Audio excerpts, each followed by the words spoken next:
Now, going back to the stage process in terms of implementation, there's a 6-month requirement for February 2025, and in a minute, Emma's going to take us through what that actually means. But in August 2025, deployers of AI, so this is the edtech providers, need to start providing to schools or to the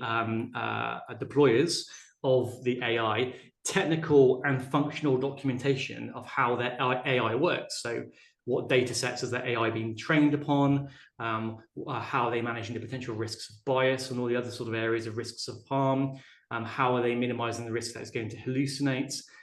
have they undertaken comprehensive red teaming of that product to minimize the types of cyber risk, and all that needs to be evidenced and positioned back to the deployers. So as a school, having probably 300 edtech apps in your school that you use across iPads all the way through to the core platforms, anyone who is using AI or stating to use AI and trades within the EU currently is going to have to not one, change their terms and conditions and pass certain specific obligations onto schools, but also they have to create these documents and present these back to schools and say, can you read the function document? Can you read the technical document?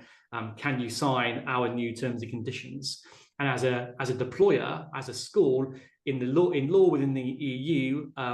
you have to read all those things and you have to evaluate the risks and you have to ensure that you are managing those risks to be compliant with the EU AI Act. So towards the back end of this academic year, we are certainly expecting and forecasting that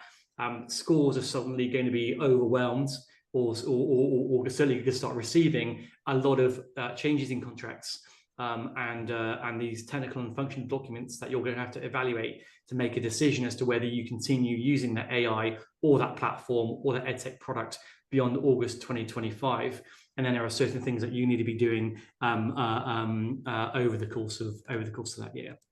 Now,